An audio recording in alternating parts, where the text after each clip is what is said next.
21. Les doy un poco de contexto. Todos hemos escuchado y hemos sabido del apóstol Pedro, ¿verdad? Ese Pedro era muy aventado. El Pedro no se rajaba. A mí me cae muy bien el apóstol Pedro. A veces incluso era un poco impertinente, ¿verdad? Pero bueno, antes de la crucifixión, estaban en la Santa Cena. Jesús les dice: me es necesario ser entregado y morir en la cruz. ¿Y qué fue lo que dijo Pedro? Yo creo que de ahí nace el dicho: el pez muere por la boca, ¿verdad? ¿Qué fue lo que dijo Pedro? Señor, yo jamás te voy a dejar. Ay, Pedro, le dice nuestro Señor Jesucristo, porque el diablo te ha pedido para zarandearte, y antes de que cante el gallo me habrás negado 3 veces. Pero yo he rogado al Señor que no te falte fe. Pasa lo que ya conocemos: el Señor es aprendido, lo juzgan, lo condenan, Pedro lo niega las 3 veces, y Pedro, abatido, muy consternado, pues se siente mal por haber negado a su maestro, amén. Después de la crucifixión, nuestro Señor Jesucristo se levanta junto con los muertos, y durante 40 días hubo, científicamente se tiene registro de más de 500 personas que fueron testigos oculares de nuestro Señor Jesucristo, y los muertos los vieron tal cual. Y entre esos 40 días, nuestro Señor Jesucristo se les presenta varias veces a los apóstoles, y una de estas es la que vamos a leer en estos momentos. Es cuando Jesús los ve en la playa. Ellos estaban pescando, no habían pescado nada. Jesús llega y les dice: pesquen del otro lado. Pescan un montón de peces. Jesús los estaba esperando en la orilla para desayunar, ¿verdad? Y en eso, nuestro Señor Jesucristo aparta a Pedro, y es cuando le dice: Pedro, ¿me amas? Sí, Señor, tú sabes que te amo. Por segunda vez: Pedro, ¿me amas? Ahora, a mí me encanta esto, no me voy a cansar de decirlo, me encanta la practicidad de Jesús, porque si yo hubiera sido Jesús, yo le hubiera reclamado: Pedro, qué mala onda. A ver, te lo profeticé, ¿de qué te sirvieron los 3 años y medio que anduviste conmigo? Ya, Pedro, está bien, no pasa nada. Pero no, Jesús se ahorró todo el speech humano, y él se fue directo a lo importante, porque Jesús no vio el error de Pedro. Jesús vio el amor de Pedro. Sí, y eso me gustaría que lo meta en sus corazones. El Señor Jesucristo está todo el tiempo preguntándole a usted y a mí: ¿me amas? No le está reclamando: y ya te vi que te equivocaste. No, Jesús se va directo y: ¿me amas? Para restaurar su relación con nosotros. A Jesús no le importa su error, le importa su amor. Amén. Y por tercera vez, aquí tomamos la escritura, es Juan 21, verso 17, dice: le dijo la tercera vez: Simón, hijo de Jonás, ¿me amas? Pedro se entristeció de que le dijese la tercera vez: ¿me amas? Y le respondió: Señor, tú sabes todo, tú sabes que te amo. Jesús le dijo: apacienta mis ovejas. Verso 18: de cierto te digo, cuando eras más joven te ceñías e ibas a donde querías, mas cuando ya seas viejo extenderás tus manos y te ceñirá otro y te llevará a donde no quieras. Esto dijo, dando a entender con qué muerte iba a glorificar a Dios. Y dicho esto, añadió: sígueme. Volviéndose, verso 20, Pedro vio que le seguía el discípulo a quien Jesús amaba. Ahora esto es para usted, novia. Porque ¿quién está escribiendo este evangelio? Juan. ¿Y de quién está hablando Juan? De que Jesús lo volteó a ver, de él mismo. O sea, Juan mismo escribió: yo soy el discípulo que Jesús ama. Y eso no es para los discípulos, eso es para la novia, porque según Apocalipsis, ¿a quién representa Juan? A la novia. Entonces, esto es para usted, novia. Usted, cuando lo dijo nuestro profeta en el libro de las Edades, cuando la novia sepa quién es y lo que representa aquí, ¿quién es? Es la amada. Aquí está. ¿Sí? Verso 20. Volviéndose Pedro vio que le seguía el discípulo a quien Jesús amaba, el mismo que en la cena se había recostado al lado de él y le había dicho: Señor, ¿quién es el que te va a entregar? Cuando Pedro lo vio, le dijo: Señor, ¿y qué de este? Jesús le dijo: si quiero que él quede hasta que yo venga, ¿a ti qué? Sígueme tú. Amén. En la nueva versión internacional dice: ¿a ti qué? Entonces, nuestro tema de hoy es: ¿a ti qué? ¿Sí? Puede tomarse asiento. Bueno, muchas gracias. Ahora, nada más para tener en contexto, que podamos entender un poquito esta cita bíblica, yo creo que todos hemos estado en una situación, en alguna comida aquí, tal vez saliendo del culto, en alguna cena familiar donde estamos hablando tal vez de alguien más o dando una opinión no muy positiva de alguien más, y alguien con más experiencia y sobre todo más carácter que nosotros nos dice, ¿a ti qué te importa? ¿Sí? ¿Qué nos está diciendo esa persona? O sea, tú no veas la vida de quien estás hablando, tú preocúpate de cómo estás viviendo tú, ¿verdad? Ahora, más o menos, eso es lo que está ocurriendo en esta cita bíblica. Digo más o menos porque es muy profunda esta escritura, nada más es un ejemplo vago para que lo podamos entender. Y yo veo que esto incluso, por ejemplo, pasa mucho con las familias, con los niños, ¿no? Por ejemplo, con los hermanos, el papá va y le dice, hijo, saca la basura, pasea al perro. ¿Y qué va a hacer el niño? ¿Y mi otro hermano qué, papá? A él no le has pedido nada. Yo lo vi con mis cuñaditos, son unos gemelos de 8 años. Uno es más hacendoso, el otro no tanto, pero hace como un mes y medio su mamá, mi suegra, le dice, Job, ve, saca la basura y recoge esto. Y como ya está cansado de que sus hermanos no hagan nada, yo vi cómo le dijo, mamá, ¿y mi hermano Isaac qué? Y tampoco mi hermana Ariel está haciendo nada. Y mi suegra le responde, como en esta cita bíblica, ¿a ti qué? Yo te estoy pidiendo que lo hagas tú, ¿sí? Entonces, no, mi intención de compartir este mensaje no es profundizar tanto en la cita que estamos leyendo, sino me gustaría que veamos la progresión que tiene. Tiene un proceso esta cita bíblica. Porque después de que Jesús restaura su relación con Pedro, diciéndole, ¿me amas? Le dice una segunda cosa, apacienta mis ovejas. Amén. Lo que le está diciendo es, tengo un plan para ti. Y eso también quiero que lo meta en su corazón. Aunque usted piense que Dios ya lo desechó por algo, usted está vivo ahorita, ¿no? Entonces Dios no lo ha desechado. Dios sigue teniendo un plan para usted. ¿Sí? Entonces, ¿me amas? Y tengo un plan para ti. ¿Sí? Ahí va el proceso de lo que quiero compartir de esta cita bíblica.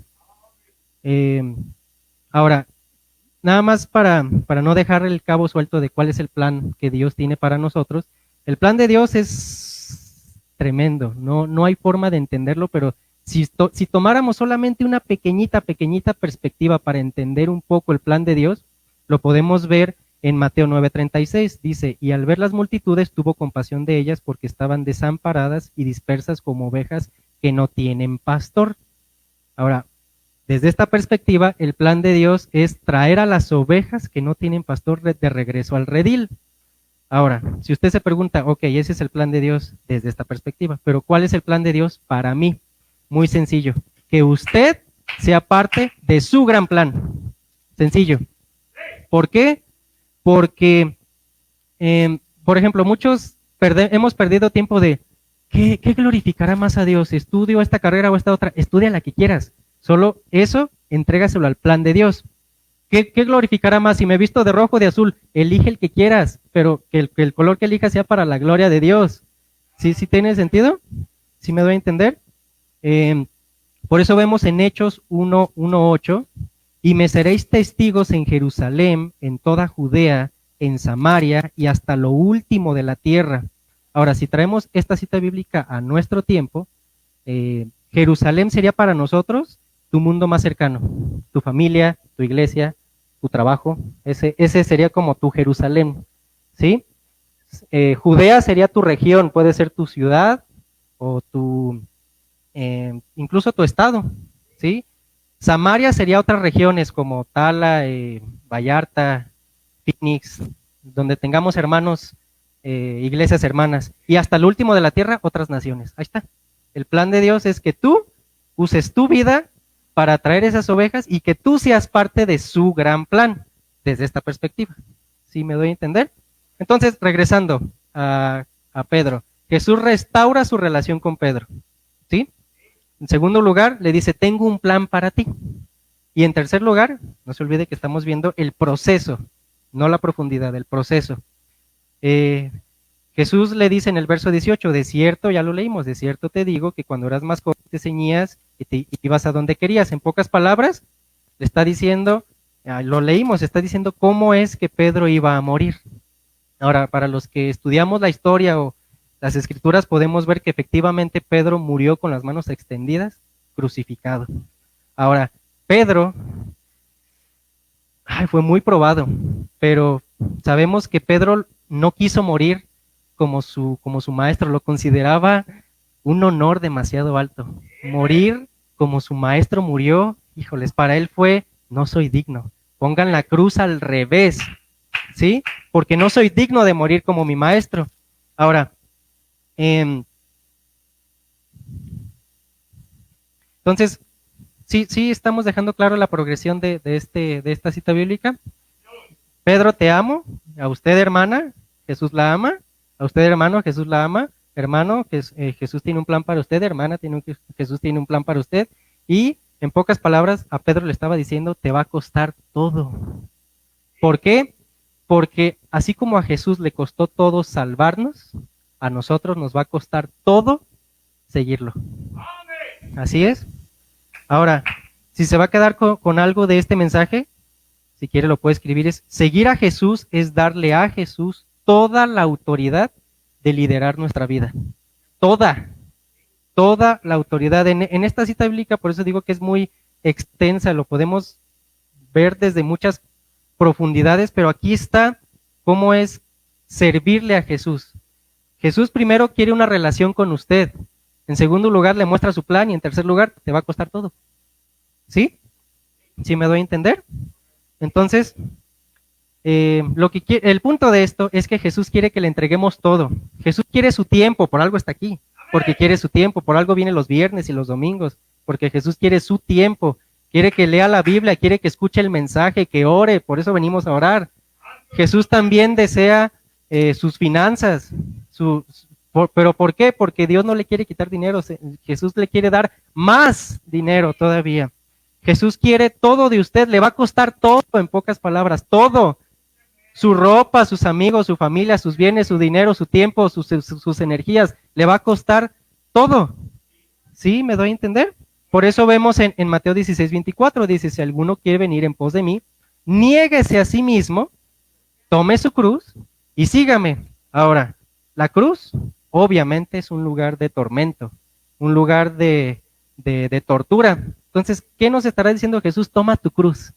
O sea, toma tu tormento, toma tu prueba, toma tu dolor, toma tu que no te pueden ver, que te criticaron, que etcétera. Ahí métale su problema y sígueme. ¿Sí? Ahora, todo esto fue como la teoría. Yo trato de ser más práctico, entonces yo puedo ver tres principios que podemos aprender de esta cita bíblica de con Pedro.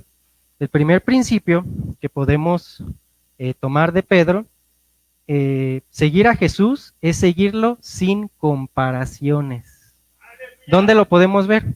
Lo voy a volver a leer, Juan 21, el verso 21, pero lo quiero leer en la versión King James porque me parece un poquito más claro para lo que queremos explicar de este punto. Verso 21, Pedro, viéndolo a Juan, dijo a Jesús, Señor, ¿y qué hará este? Ahí está, eso es lo que quiero que veamos de este punto. O sea, volvemos, Jesús le estaba diciendo, te amo, tengo un plan y te va a costar todo. ¿Cómo? Y en eso voltea Pedro, ve a Juan y le dice, ¿y este qué? ¿El qué hará? O sea, y me gusta mucho cómo la Biblia deja estos pequeños mensajitos, porque es nuestra humanidad, es lo que usted y yo hubiéramos hecho. ¿Qué es lo que hacemos normalmente? Ya sabemos que Dios nos ama, ya sabemos que Dios tiene un plan para nosotros, pero cuando nos está costando todo, ¿y Él qué está haciendo? Yo ya diezmé, pero ¿por qué el hermano no diezma? Yo ya aporté para la reunión, ¿ya aportaron todos? Yo ya oré, ¿por qué los demás no oran? Yo ya escuché 100 mensajes, ¿por qué los demás no?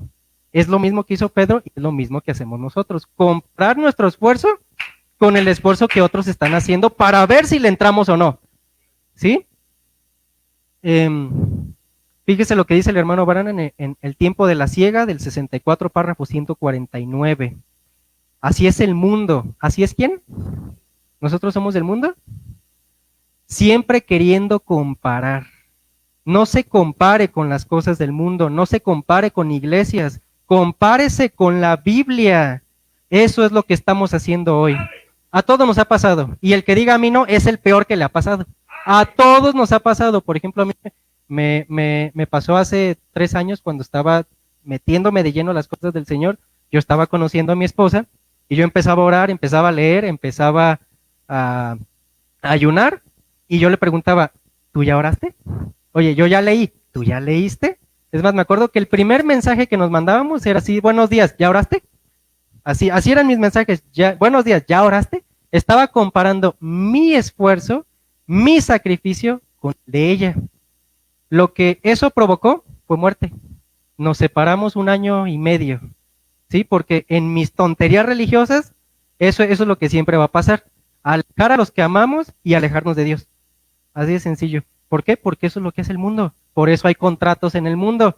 Porque este es mi esfuerzo, este va a ser tu esfuerzo, y si no lo cumples, aquí está la cláusula de la multa que vas a cumplir. ¿Sí? Pero eso es lo del mundo, nosotros no somos del mundo. Entonces, seguir a Jesús es sin comparaciones. ¿Sí? Entonces, podemos ver cómo Pedro fue probado por muchos años, porque Jesús le dijo, te va a costar todo, ¿verdad? Y vemos, según la historia, cómo todos los apóstoles fueron muriendo, menos Juan. Entonces, incluso vemos cómo a Juan lo capturaron en Éfeso y lo metieron en una olla hirviendo de aceite y milagrosamente no le pasó nada. ¿Sí? Después de eso fue cuando lo desterraron a la isla de Patmos y Juan recibe la revelación de Jesucristo que hoy conocemos como el libro de Apocalipsis. Pero yo me imagino a Pedro viendo a todos los apóstoles ser martirizados, matados, y ver al Juanito que no le pasa nada. Señor, de verdad, él se va a quedar hasta que tú vengas, Señor, y yo me voy a morir. No inventes, Señor, de verdad. Yo me imagino a Pedro siendo probado, ¿sí? Porque nosotros somos Pedro, ¿sí? Para acabar pronto. Ahora, si vemos la historia, 34 años después de esta cita bíblica de Jesús los visita en la playa, vemos cómo Pedro es capturado en Roma y es crucificado.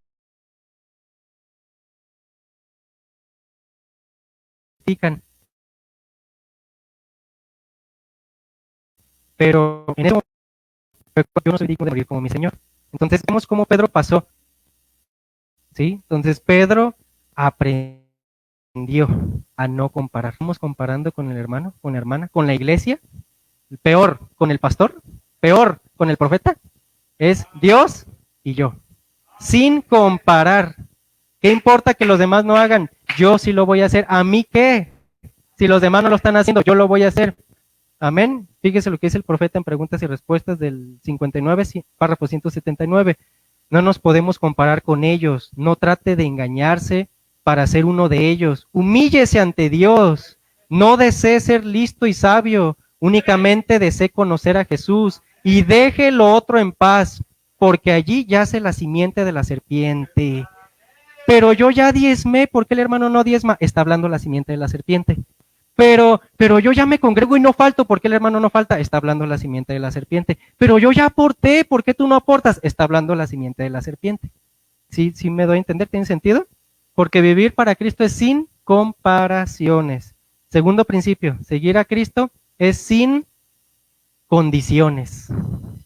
A Dios no se le ponen condiciones. Es más, el hermano Branham dice en el aprobio de la causa de la palabra del 62, párrafo 155, Dios hizo una promesa que él bendeciría,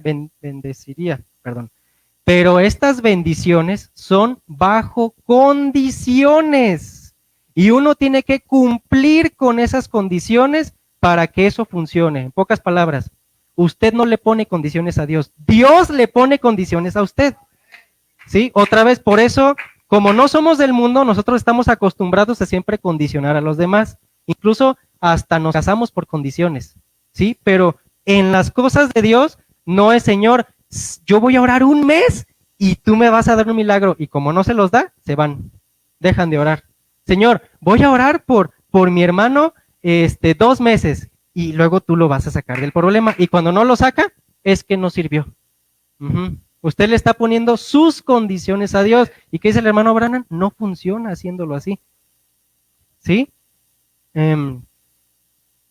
Por ejemplo, yo esto lo viví, se lo he contado al hermano Eduardo, a mi esposa, a mis papás, que yo toda la vida estuve 99%, 99.9% seguro de que Dios me llamaba a un ministerio, pero estaba 0.1% seguro de que yo no quería. Y yo en mis tonterías dije, no, le voy a hacer caso a ese 1%, ¿sí? Y me acuerdo que cuando me empecé a meter de lleno en las cosas de Dios, yo estaba condicionando a Dios. Señor, pues me voy a congregar, voy a orar, voy a ayunar, voy a diezmar, pero por favor no me llames al ministerio. Y aquí estoy. Dios se ríe de nuestras condiciones. ¿Por qué? Porque al final Dios va a ganar. Dios no puede perder. Ahora, el punto es, usted decide si quiere perder 10 minutos poniéndole condiciones a Dios o 10 años poniéndole condiciones a Dios. ¿Prefiere perder 10 minutos o 10 años? Porque Dios no va a perder. Tal vez hemos estado 20 años diciéndole, Señor, tú tienes que hacer esto porque tú me lo mostraste, pero son con tus condiciones, perdiste 20 años poniéndole condiciones a Dios. Dios lo va a hacer con sus condiciones. Dios no puede perder, Él va a ganar sí o sí. ¿Sí me doy a entender? Fíjese lo que dice el hermano Branham en ¿por qué no somos una denominación del 58, párrafo 75? Dios odia el pecado. ¿Y cómo piensan pasar por alto la sangre santa del Señor Jesucristo simplemente porque pertenecen a cierta denominación? ¿Y así esperan entrar? ¿Entrarán por los términos de Dios o no entrarán? Correcto. Diácono, predicador, lo que sea usted, no tiene nada que ver. Uno viene bajo las condiciones de Dios. Hermano Branham, amén, amén, amén. Punto. ¿Sí? ¿Por qué? Todos hemos estado ahí nuevamente. Siempre o casi siempre le ponemos condiciones a Dios. Estoy enfermo, Dios está obligado a sanarme. ¿Quién le dijo? Pero es que por fe y está en su palabra. Sí, claro que sí, pero con sus condiciones. Si no, bástate de mi gracia. Sencillo, ¿sí? Un testimonio rápido para entender mejor este punto. Hudson Taylor fue un misionero en Asia a mitad de los años 1800, por ahí del 1859. Este hombre recibe el llamado de irse para ser evangelista en Asia. Sus papás no le dijeron ni sí ni no, le dijeron, ok, prepara tu cuerpo, estudia el idioma, trabaja, y pues, cuando Dios te confirme, te vas. Y así lo hizo. Él empezó a trabajar en una empresa como asistente médico, pero como era un trabajo de alto riesgo, él aprendió a ser médico como un médico. Le pagaban, pero él sintió en su corazón que el 10% de sus ingresos era primeramente para Dios. Ahora, ahí, esto va para mí y para usted y para todos. La denominación nos pone el ejemplo, porque una de las primeras cosas que Dios le pide a quien llama es su dinero. Yo conozco, y está bien, yo lo respeto, cómo es que hay personas y hermanos que dicen, Dios me mostró, Dios me habló, el ángel me dijo, pero no le ha dicho que diezme ni ofrende. No puede ser, porque una de las primeras cosas que Dios le va a pedir es sus finanzas, ¿sí? Y la denominación nos pone el ejemplo. Él sintió en su corazón, esto le corresponde a Dios. Pero él dice en su autobiografía, al yo dar mi diezmo, no me iba a alcanzar para yo rentar el departamento que yo quería. Pero él dijo, no, primero es esto porque Dios me lo dijo. Entonces él decidió buscar un departamento más barato para poder dar su diezmo. Para no hacerles el cuento largo, llegó un momento en que este hombre estaba dando 3/4 partes de su dinero de diezmo a las misiones y de ofrenda a los pobres, ¿sí? No obstante, después Dios le dice, quiero que vivas más sencillo, vende toda tu ropa y vende todos tus libros. Perdón, regala tu ropa y tus libros. Y él se quedó con el uniforme de su trabajo y el cambio para la iglesia. Y dejó su Biblia y su libreta de apuntes, es todo. Entonces, aparte de eso, su jefe tenía muy mala memoria. Le dice, oye, ¿sabes qué? El día de pago a mí se me va a olvidar. Tú ven y recuérdame, yo te pago. Pero él dijo, no, también lo voy a dejar a Dios. Él oró, llegó el día de pago, no le pagó. Día siguiente, no le pagó. Segundo, tercer, cuarto día, no le pagó. Llegó el quinto día y él dice cómo solamente le quedaba una moneda, su última moneda en el pantalón. Su autobiografía dice 6 pence, 6 centavos de aquel entonces. Dice, era lo que me alcanzaba para mi desayuno del día siguiente y yo ya no tenía nada más. Entonces, ese día fue una reunión de oración como esta. Salió de su reunión de oración, llega un hombre de color y le dice, mi buen hombre, ¿puede ir a orar por mi esposa? Es que acaba de tener un hijo y está muriendo y el bebé también está muriendo. Sí, ¿cómo no? Hudson Taylor va a orar. De camino a orar por esta mujer, le dice Dios en su corazón, dale tu moneda. Y él dice, yo no quería darle mi moneda porque le había dado todo a Dios, era mi última moneda, no se la quería dar. Le dije, no. Llegaron a la casa, vio la situación tan denigrante en la que esta familia vivía, y Dios le vuelve a decir en su corazón, dales tu moneda. Y él otra vez le dice, no. Entonces llegó y vio en el lecho a la mujer moribunda y oró por ella, dice que no pasó nada, no hubo la presencia de Dios, él sintió que ni las palabras le salían, y el hombre que lo invitó a orar le dice, Señor, por favor, si tuviera algo para darnos de comer, por favor, dénoslo. Y él dice, batallé un poco más en mi corazón, tenía una guerra espiritual en mi corazón, pero saqué mi moneda y se la di. Y en ese momento, dice él, sentí como si las puertas del cielo se hubieran abierto nuevamente. Autoridad volvió a mí, oré nuevamente por la familia y en ese mismo instante la mujer y el hijo fueron sanados. Dice él, yo vi cómo los cachetitos del bebé se enrojecieron de la vida que entró en él. Y él dice, más que el milagro, esa noche mi corazón fue salvado. Al día siguiente, Hudson Taylor estaba cantando, leyendo la Biblia, feliz. Y él dice en su biografía, yo estaba desayunando una avena raquítica de sobras de la avena de la cena pasada, pero yo estaba feliz. Ahí se la paso al costo. La felicidad no está en los bienes que poseemos, está en la obediencia a nuestro Dios. Amén. Y dice, yo estaba feliz, brincando de alegría. En eso tocan la puerta. Era la casera que me rentaba la casa. Le dejaron una carta, la recibió con las manos mojadas, se borró de quién era, pero cuando la abrí cayó una moneda al suelo, era media corona, dice. Era una moneda que valía 400 veces más lo que yo le había dado a la familia la noche anterior. Porque Dios no se queda con nada. Dios quiere nuestra obediencia. Ahora, para los que batallamos un poquito para las referencias que no son del mensaje, esto me hace recordar al profeta cuando llegaba de su viaje. El avión se descompuso y llegó a Tennessee. Su avión salía al día siguiente y él en la mañana salió a depositar cartas para sus amigos, dice. Pero él sintió que el Espíritu Santo le dijo, sigue caminando. Sí. Y él dice, me encanta, casi lloro cuando él iba cantando, soy de él, ¿sí? Y el Espíritu Santo le decía, da vuelta aquí, sigue caminando. Y dice que a lo lejos vio a esta mujer de color que una noche anterior Dios le había dado el sueño de que, Señor, yo me siento como la mujer que se me olvida, la Sulamita, exactamente.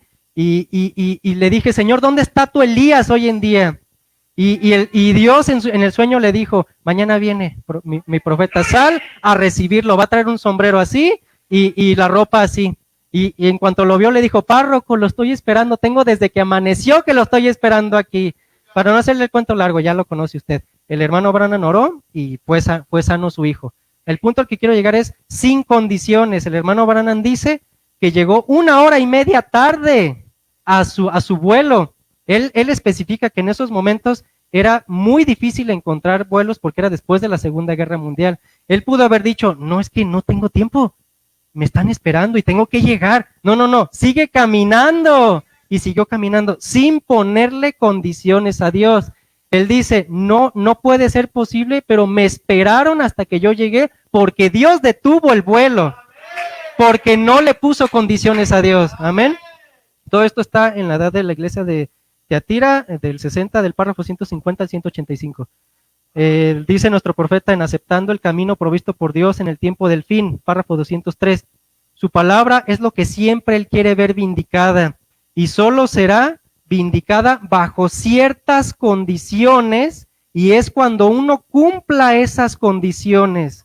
Ustedes han visto a personas que pueden tomar la palabra de Dios y simplemente la hacen viva para ellos, y otros vuelven con la misma palabra y no pueden hacer nada con ella. Está bajo condiciones. Amén. Vamos a estar cerrando el tercer punto. Seguir a Jesús es sin lamentaciones. ¿Qué es lamentarse? Lamentarse es como yo cuando toda la vida escuché hablar del libro Los Mártires de Fox y los Mártires de Fox. Yo me picaba el libro Los Mártires de Fox, los Mártires de Fox. Hace un año resulta que mi papá lo tenía arrumbado en un librero. Lo veo, lo empiezo a leer, me maravillo, pero solo la primera parte es magnífica. Después de la primera parte se hace tan tedioso y repetitivo que la verdad no lo acabé. ¿Sí? Me lamenté. Eso es lamentarse. Yo tenía una expectativa. Como no se cumplió mi expectativa, lo dejé. ¿Cuántas veces hemos estado en esa posición, pero con algo que le pedimos a Dios? Señor, yo quiero que hagas esto, y está uno confiando, esperando, tengo fe, pero Señor, Dios no lo ha hecho, ya, lo deja. Eso es lamentarse. Aquí vemos cómo Pedro no se lamentó. En ningún momento vemos cómo Pedro se lamentó. Desde ese momento hasta que falleció, Pedro jamás se lamentó. Es más, podemos ver en la primera carta de Pedro, en el capítulo 1, verso 6, es Nueva Traducción Viviente. Esto es Pedro ya anciano. Pedro ya maduró, ya superó sus limitaciones. Y Pedro está escribiendo esto para animarnos como iglesia. Esto es para mí. Se lo comparto. ¿Usted lo quiere para usted? Dice, verso 6, así que alégrese de verdad. Este es Pedro. Les espera una alegría inmensa, aunque tienen que soportar muchas pruebas por un tiempo breve. Pedro estuvo 34 años en pruebas. ¿Por un tiempo qué? Breve. Nos vamos a saltar al verso 8. Ustedes aman a Jesucristo para que, a pesar de que nunca lo han visto, aunque ahora no lo ven, confían en Él y se gozan con una alegría gloriosa e indescriptible. ¿Por qué indescriptible? Porque tal vez todo mi mundo se está cayendo, pero estoy feliz. Tal vez Dios no me ha contestado mi oración, pero estoy feliz porque simplemente Dios es digno de que yo lo adore, aunque no me conteste. Aunque yo sienta que Dios no me escucha, yo te voy a seguir hablando, porque por pura fe, yo sienta o no lo sienta, yo sé que tú todo lo puedes. Amén. Verso 9. La recompensa por confiar en Él será la salvación de sus almas. Entonces, ¿qué importa si los demás hacen o no? Yo sí lo voy a hacer. ¿A mí qué si los demás están? Yo voy a estar más que estar. ¿Sí? ¿Qué importa si los demás van a apoyar en la reunión? Yo voy a apoyar. ¿Qué importa si los demás van a cocinar en la reunión? Yo voy a lavar los baños. ¿Qué importa? ¿A ti qué? ¿A mí qué? ¿Sí? Fíjese lo que dice el hermano Branham en un hombre huyendo de la presencia de Dios del 65, párrafo 107. Pero miren, si Dios lo ha llamado a uno y uno está seguro que Dios está en el mensaje, no hay nada que lo haga a uno regresarse. Amén. Porque es sin lamentaciones. Y si lo queremos profundizar un poquito, es, ¿qué importa si tengo 20 años enfermo? Bástate de mi gracia. Yo lo voy a hacer si lo quiero hacer, te diría Dios. Si no lo voy a hacer, ¿a ti qué? ¿Qué importa si yo llamé a un borracho?